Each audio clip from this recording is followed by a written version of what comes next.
Jorge Eliezer Gaitán. Jorge Eliezer Gaitán debería ser recordado no solo porque fue asesinado, desconociendo su gestión como estadista y político, como alcalde bogotano y como ministro de Educación. Fundó la Orquesta Sinfónica, el Salón de Artes Plásticas, el Teatro de la Media Torta, las bibliotecas ambulantes, difundió el pensamiento social y denunció las injusticias dondequiera que aparecieran.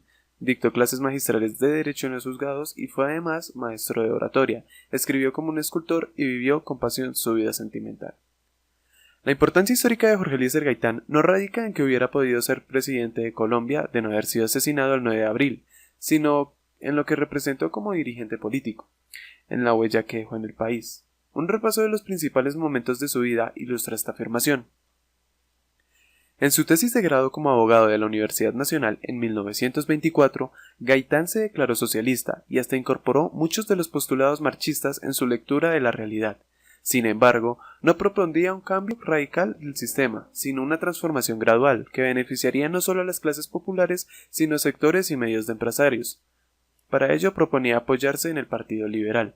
Años después, y luego de un corto viaje de estudios a Italia, se haría conocer públicamente por sus denuncias en el Congreso sobre la masacre de las Bananeras en 1928. Esto le labró una aureola de defensor de los sectores más excluidos de la sociedad, cosa que además practicó como abogado. Su profesión también le aportó una confianza casi ciega en el sistema jurídico y en las posibilidades personales de redención de las clases menos favorecidas, rasgos de su posterior caudillismo. A lo largo de la trayectoria política fue consecuente con la estrategia del cambio desde el Partido Liberal, salvo principios de los años 30, cuando creó la efímera Unión de la Izquierda Revolucionaria, UNIR. Gaitán en esta oportunidad sostuvo que estos dos partidos tradicionales tenían el mismo proyecto oligárquico. Tampoco consideraba al flamante Partido Comunista como la alternativa, pues proclamaba un cambio revolucionario de la economía capitalista y el Estado, elementos que Gaitán consideraba cruciales en su estrategia de transformación gradual. Aunque el lenguaje del unirismo era bastante radical, nacionalista y hasta marxista, muy similar al estilo ARPA peruano, no faltaron alusiones de simpatía por Benito Mussolini. Se hacían evidentes los principales componentes del discurso gaitanista: cambio pacífico y gradual, alianza entre clases populares y empresariales, nacionalismo moderado y oscilaciones en el lenguaje entre el marxismo y el fascismo. En la práctica, la UNIR no logró ser un partido de masas, sino que se limitó a controlar algunas asociaciones campesinas en el Sumapaz y sindicatos, especialmente del transporte en las grandes ciudades.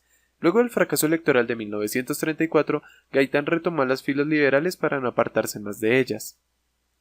El presidente López Pumarejo premió a este gesto años después con la alcaldía de Bogotá. Fue la primera vez que Gaitán ejerció autoridad, y para que seamos honestos, no le fue tan bien.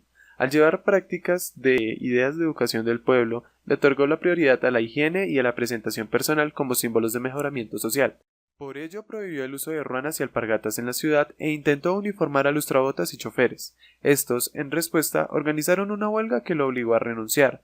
De la amarga experiencia sacó la lección de oír más a los sectores populares en sus necesidades reales.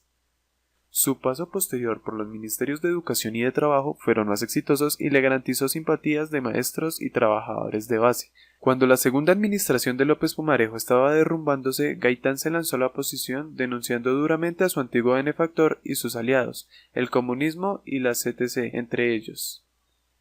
El choque con el sindicalismo marcará el movimiento gaitanista que, al contrario de otros populismos del subcontinente, como el peronista, no contará con organizaciones sociales distintas de los comandos de base propios. Ello y el rígido control caudillista hicieron que el movimiento prácticamente desapareciera a la muerte de su dirigente. Otros rasgos del gaitanismo de los años 40 fue su imprecisión programática. Lo más cercano fue el discurso del Teatro Colón en 1945. Que se podría sintetizar en una reforma agraria moderada que fortalecería la economía campesina, una política tributaria que gravará las tierras y la renta, mas no la ganancia industrial y los salarios. La nacionalización de algunas industrias como la petrolera y el transporte, y no hacia la banca, la participación de los trabajadores en las utilidades de algunas industrias y la representación del gobierno en las juntas directivas de todas las empresas privadas, en síntesis, era un programa de orden corporativo que buscaba industrializar al país sin amenazar al capitalismo. Pero más que un programa atractivo, lo que explica el éxito de Gaitán fue la canalización del desencanto popular con las promesas frustradas de la República Liberal.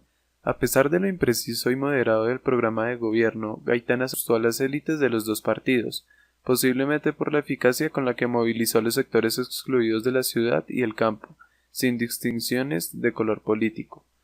Las impresionantes concentraciones convocadas por el caudillo mostraban su magnetismo y el control de las multitudes. Aún muerto, fue dolor para la cabeza de las élites, no solo por la insurrección urbana que desató, sino por la inestabilidad que podría seguir generando. Su entierro tuvo que ser pospuesto por varios días, y, contra la tradición política de sepultar en el cementerio central a los grandes personajes, se le dio casa por tumba.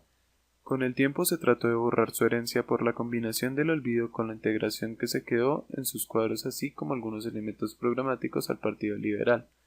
Su legado, sin embargo, parece sobrevivir en la mentalidad popular. El gaitanismo fue sin duda uno de los mejores ejemplos de movilización sociopolítica y de expresión pública de los sectores excluidos que rara vez participaban en la vida nacional. Por eso, aunque Jorge Eliezer Gaitán nunca gobernó el país, es un referente ineludible cuando se habla de la política moderna en Colombia. Un saludo a Javier Gómez, Diego Monsalve y Keila Alexandra. Y bueno amigos, espero les haya gustado este video. Muy pronto vendrán más historias interesantes y desconocidas de Colombia, así que si quieren suscríbanse totalmente gratis para ver más. También puedes unirte al canal desde 2.000 pesos colombianos para que uses los stickers y tengas rangos que irás subiendo a medida que pase el tiempo. Hasta luego.